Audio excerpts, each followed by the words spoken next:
What's up, everybody? Welcome to the JQUBICLE once again, where we have concentrated conversations to provoke profitable outcomes. My name is Jaquan Gamble, and I'll be your mentor, your coach, your manager, or whatever you want to call me. All right. I'm so excited about today's broadcast, podcast, whatever you want to call it. But before I go into it too much, I want you to like, share, subscribe, comment, whatever you got to do to make sure this message gets out to somebody today. Okay? Do what you got to do to make sure that 10 people can hear this message today. Okay? So I don't want to prolong the time, but I'm so excited about today because of what it means to me. All right. The topic or title for episode number 2 is you can start from anywhere. And here's how it came about. So I was having a conversation with a social media manager, um, a PR manager, right? And they were asking me, well, what is your core message? What are you centering your entire livelihood around? And I struggled with trying to figure that out for a moment, but then it didn't hit me until like last week. And my message is it doesn't matter where you start or how you start, just start. And you can start from anywhere. And I thought about it in this context. So I used to run track, right? I used to be an athlete. I think I'm still an athlete, you know, but it's just in a different measure. All right. So I used to run track, and I remember a coach talking about this one runner. There's a couple races that are considered sprints in the summer track and field arena. You have the 100, 200, and 400. The 100 is the short sprint. The 200 and 400 are more longer sprints, but the 400 is kind of dangerous. And if you have ever ran track or anything of that nature, you know that you do not want to be a volunteer for the 400-meter dash. You just don't. So this person or the coach was actually talking about this runner who was running the 200, and they were expressing how much of a top athlete they were and all these different things. But they said they always had a struggle with the start, right? They always struggle in the beginning. They would psych themselves out. They would be overthinking and they would get out the block super, super bad. But they always came out on top. They always came out as a a first place runner or whatever it may have been. And I thought about how interesting that is that sounds like some of us. Some of us who are listening to this podcast or watching this podcast are looking at themselves right now and saying, I'm struggling right now just to start. Let that sink in for a moment. I am struggling to start. You are a person that always is saying, I just don't know where to start. I just don't know how to start.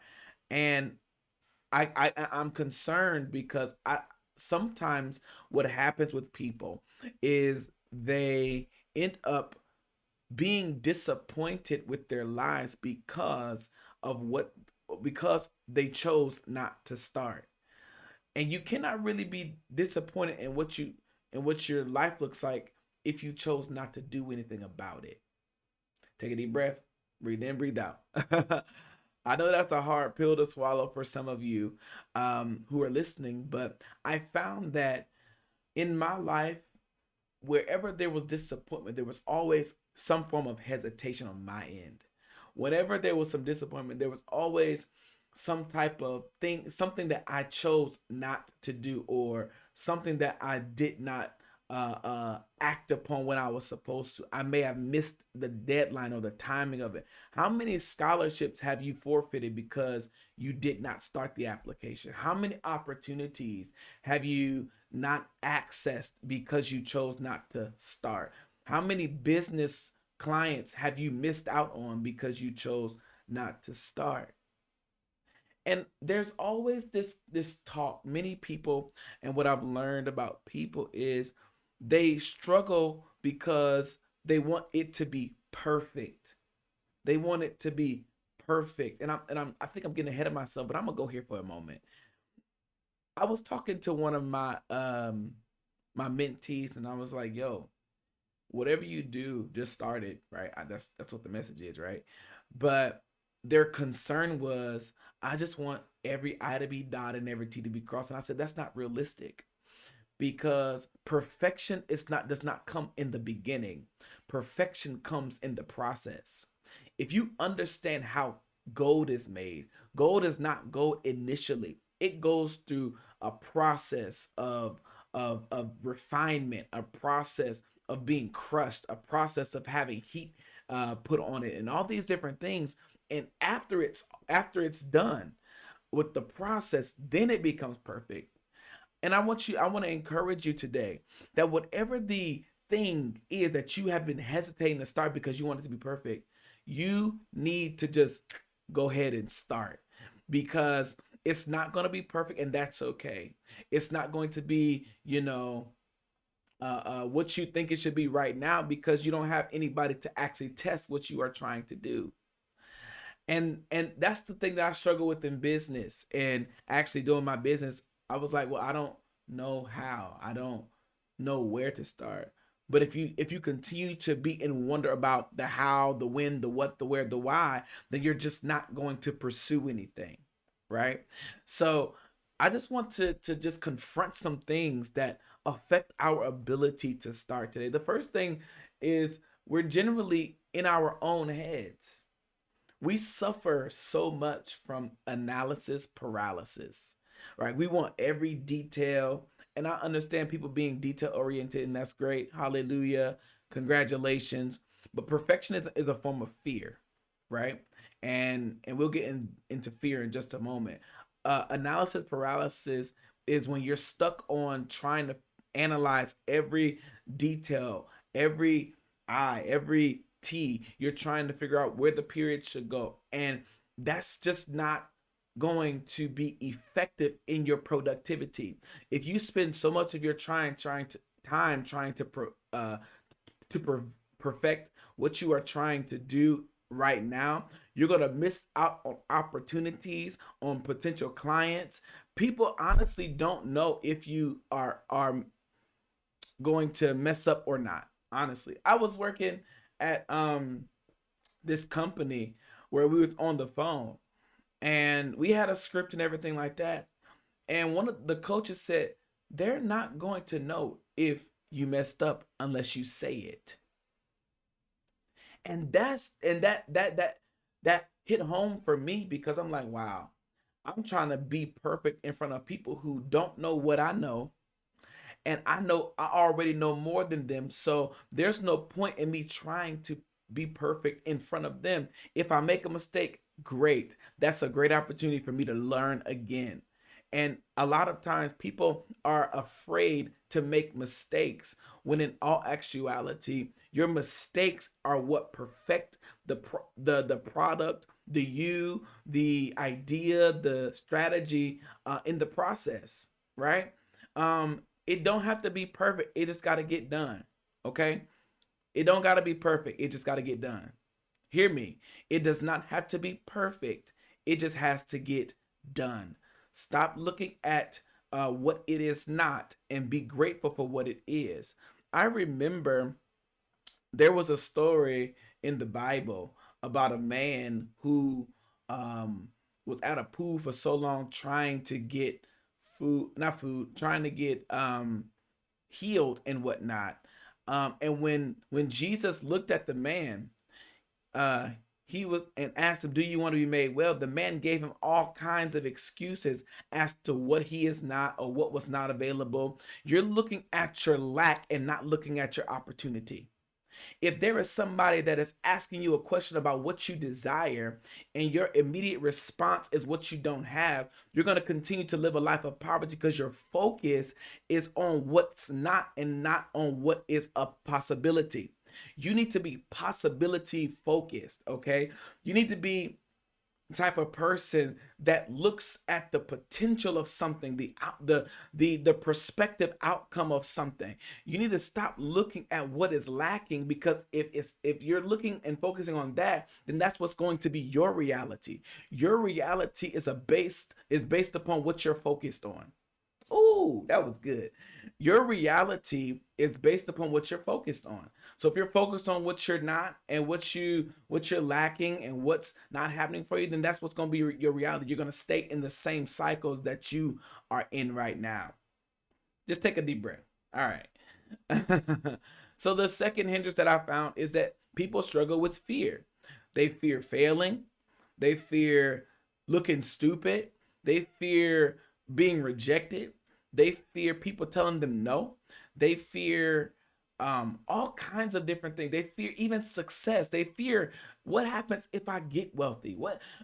They fear what happens if I actually do succeed. Like they fear people so much that their whole entire world is about what people are going to think. Imagine the reason why the runner struggled so much. I don't know if I said this a little bit earlier. The reason why the runners struggled in their start is because they were worried about if they were going to lose.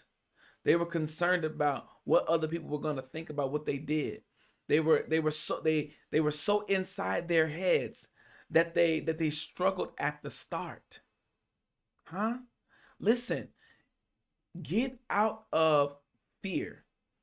You have to come out of fear, because I think I said this last week, but fear is going to kill your destiny. Fear is going to stop you from being able to succeed and prosper. Fear is going to keep you out of actually accessing new relationships and connections, because you're so focused on who you're not, and you're focused on what you cannot provide or anything of that nature, that you are going to self-sabotage and cause yourself to continue to stay in lack. What if I told you that your wealth and your advancement is in your breaking out? When you decide to break out of the box of fear, when you decide to break out of your own personal limitations, then you are going to be able to see a different side of who you are. I didn't know that Jaquan was as robust as he was until he started to access different streams of opportunity when it came to being on TV and being on camera. Jaquan didn't like to talk in public. If you knew who I was, you knew I didn't like to talk in public. I did not like to talk about myself. I did not, because I was afraid of what people would think. I was ridiculed as a child so much, and even into my young adult years, that it stifled me, because I was afraid of what people were going to say about me. Now I don't hardly care nothing about what y'all got to say, honestly. And that has to be your mindset. You have to be okay with people being critical towards you.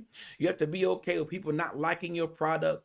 You have to be okay with people saying no to you. I got doors slammed in my face all 2018, 2019, and some of 2020. But when 2021 came, there was great opportunity that came as a result of me breaking out and being persistent in what I was supposed to be doing. So the two hindrances that I just said was you in your own head and fear. And the last thing I've seen is that people have a lack of discipline. You just don't have discipline. And discipline, I'm talking about like mental discipline, emotional discipline. You can't control your emotions. You can't control your feelings. Let me tell you how feelings can be sometimes a liar.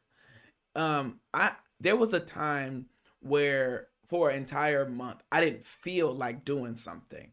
I didn't feel like working. I didn't feel like, working on my business. I didn't feel. And I understand that we are in a culture that says, if you don't feel it, then don't do it. But listen to me. That only works if you want to be broke, you're going to stay in your feelings. I wish I might try to stay in my feelings. There are days where I just don't feel like talking to people, but I understand that if I don't talk to people, then I'm not going to have the opportunity to present to them a solution to one of their problems. Can you imagine when you stop being lazy?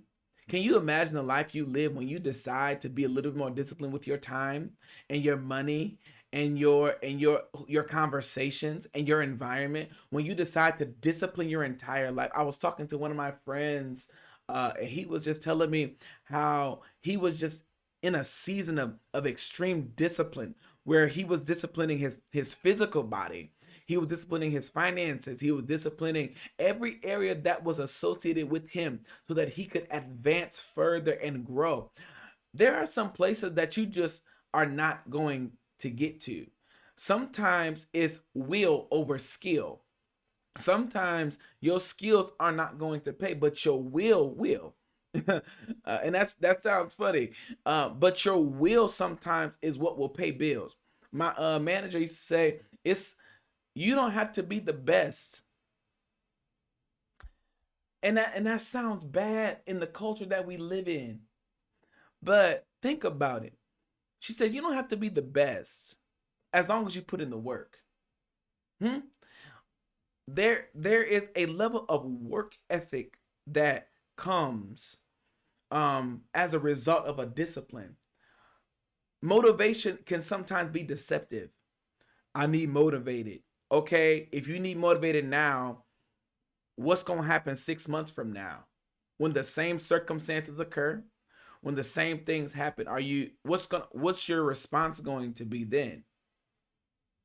Motivation is deceptive in certain contexts because uh there are going to be seasons where you're just not motivated. I'm not motivated to write some days, but because of my discipline, I'm going to write. I'm going to take an hour to write. I'm not motivated some days to do people's financial plans or whatever, but because of my discipline and because I want to keep them as good clients. When you have an accountability, then you will begin to take life a little bit more serious. I think people who lack accountability don't take life serious enough. People who struggle with being responsible over certain things, they have the tendency to live aimlessly and without any type of focus or any type of per, persistence or even any diligence. That's the word. They live aimlessly. They live as if life is just going to just come and things are just going to happen, and that's surely possible, but that's not always reality. All right. And so what I want you to build today, whenever you're listening or watching this, I want you to build a mental toughness. I want you to be able to push past limitations and your failures and circumstances. I want you to be able to do such. And you have to do that in four ways. You have to be controlled, internally controlled. There is a type of person that you can't move them. Like when situations happen, stuff don't move them. Like my wife was telling me when we first started to talk in 2019, like seriously, she would tell me one thing I see about you is you're always calm. And a lot of men have this feature, but sometimes men be, holding on to stuff, and then, end up going crazy. That's not healthy. But one thing I've learned is the power of release. I control what I can, and everything else I release. That's a way to have mental toughness. Because one thing people not gonna do is stress me out. They're just not. One thing if anybody know me, they know that you're not gonna stress out Jaquan. Because one thing Jaquan's not gonna do is not be stressed. Okay. He is not I'm not gonna be stressed. All right.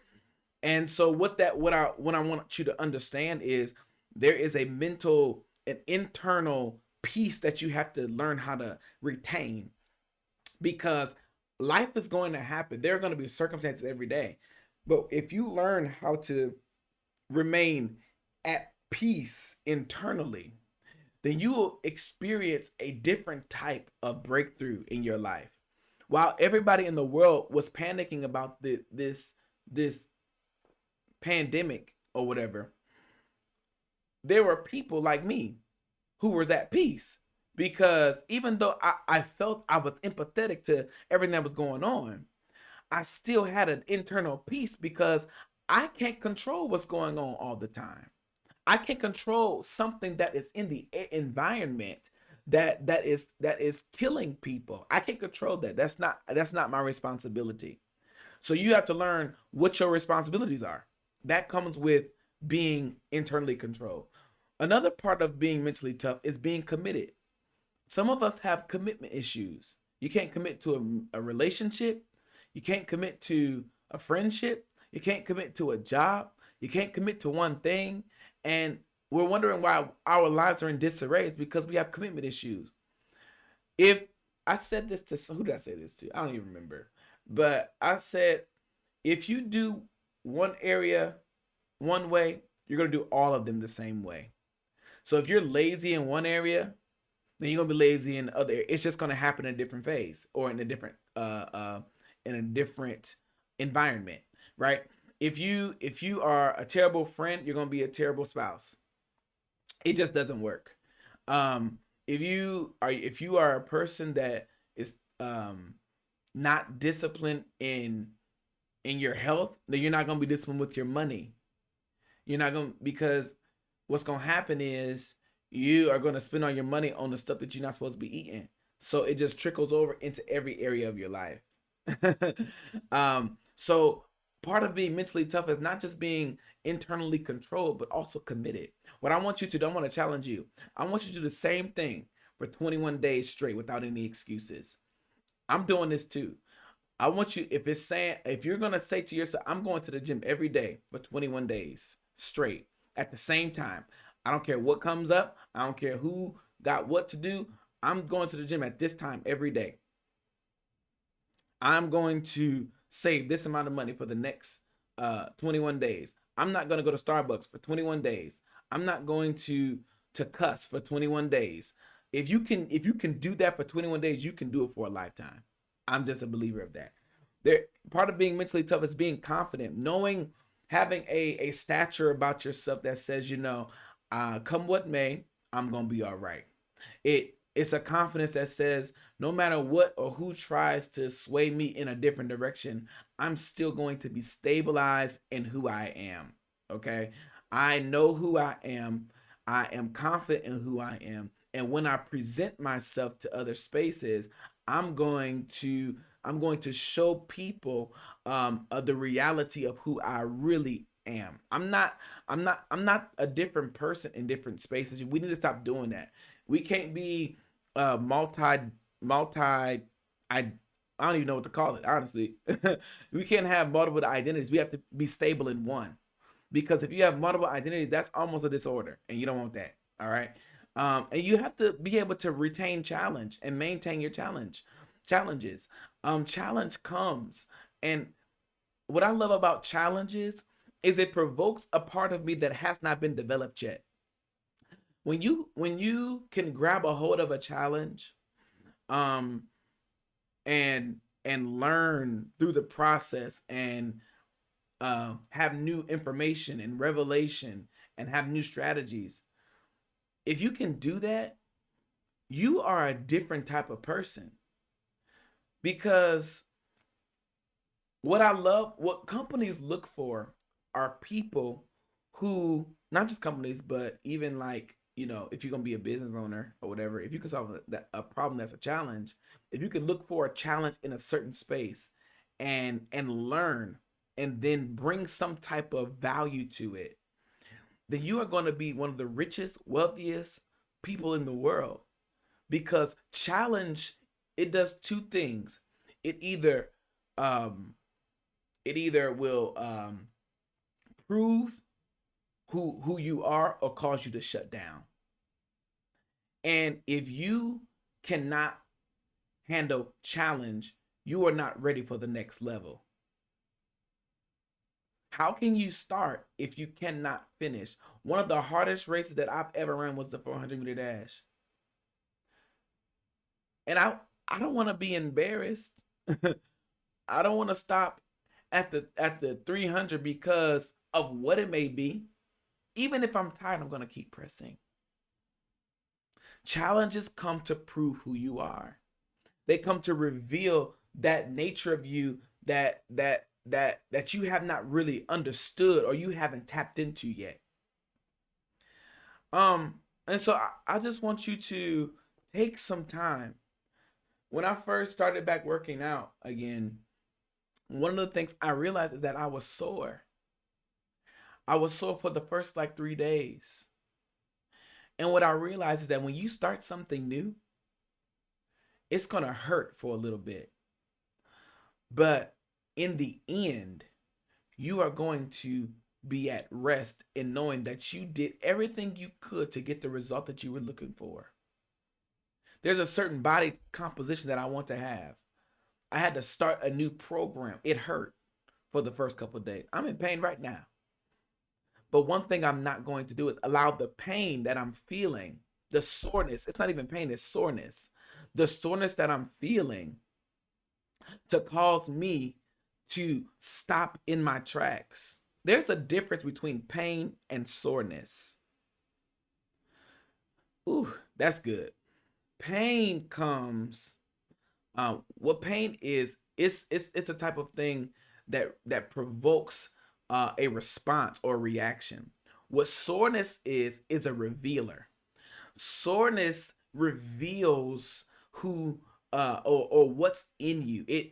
I mean, and pain does that also, but more so, soreness is the development part of you. It's the part of you that is saying that I haven't worked these muscles out before. So now what's happening internally is that now parts of my body have to adjust for where I'm getting ready to go. Soreness is a sign. It's a sign that you're on the right track. It's a sign that the muscles that you haven't worked before, the things you haven't done before, now your body is going to adjust to it.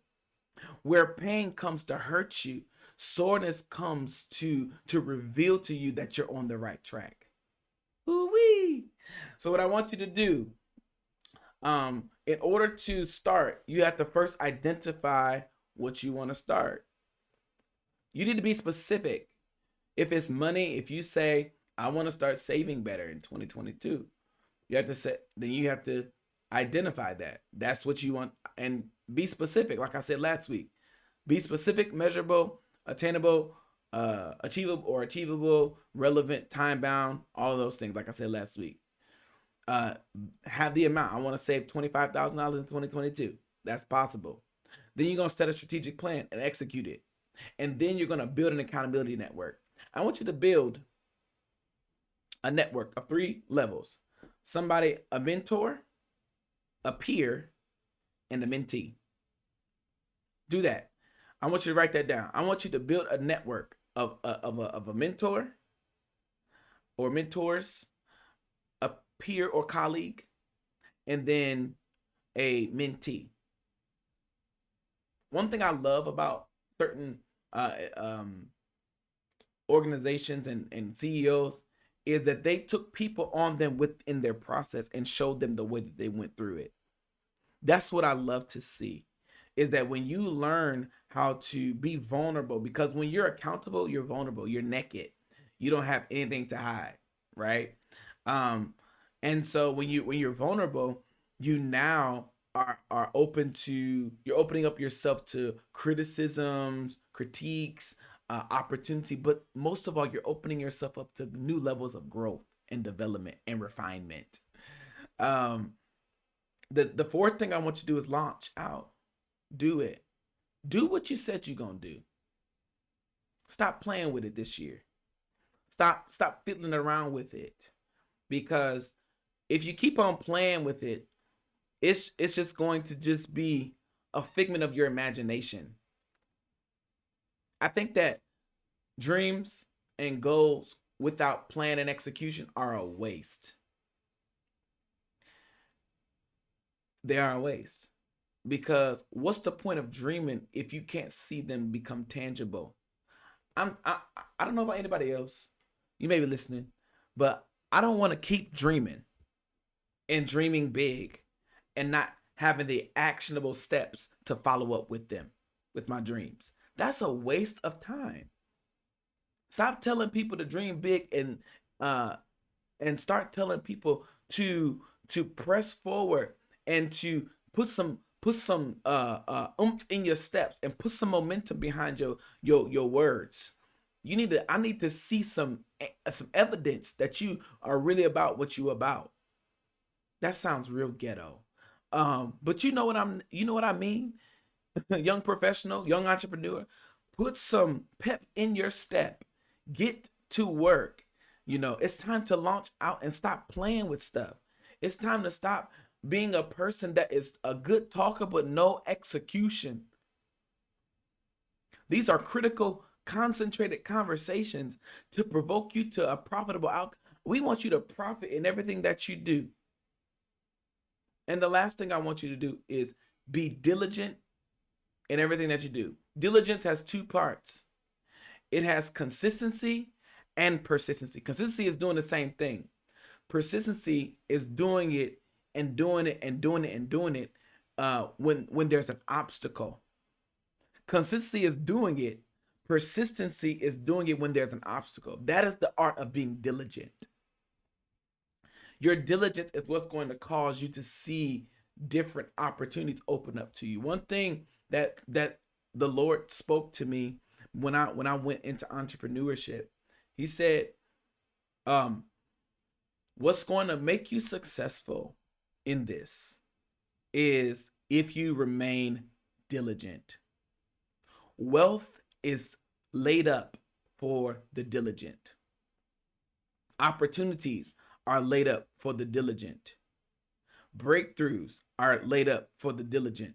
The people who will labor for a season just so that they can see and rest in the next season. Because one thing about me, I've made up in my mind that I'm not going to work 40 years, 80 years, 90 years. I'm talking about labor. I'm probably going to work, quote unquote, but I'm not going to be laboring. I will put in the time, the work these next 5 to 10 years so that by the time it's time for me to have children, or it's time for my children to go to college, or it's time, what it may be, whatever it may be, that I have enough sweat equity. I built up my credit in work ethic that my work now can work for me. My work is going to work for me. And if you're listening to this today, what I want you to do, and remember, you can start from anywhere. You just got to start. You can go deeper. You can go further if you just put your will in check. You probably already have the skills, but it's now time for your will to be put into check. It's time for your body to align it. It may hurt for a little bit. You may feel a little soreness. That's not pain. That's a sign that what you're doing, you're on the right track. You are going to adjust. These next 21 days, I want to challenge you to do the same thing. Whatever is in your goals or whatever, do the same thing for 21 days straight. Create a routine, a habit, structure. Give yourself an opportunity to grow and develop and be refined in this hour of your life. Once again, I'm Jaquan Gamble. This is the JQUBICLE. I'm glad you came into my office today, where we have concentrated conversations for profitable outcomes. I hope to see a people like you grow and develop and flourish of all things. Do me a favor, send this to 10 people, like, subscribe, share, comment. All those things help me out with getting this message out to people. But if there's anything I want you to be reminded of, is you can start from anywhere. You just got to start. All right. Thank you so much. Until next time, see you next Wednesday, next week, whenever you're listening to this. And I'm looking forward to continuing to speak life into your life. Peace.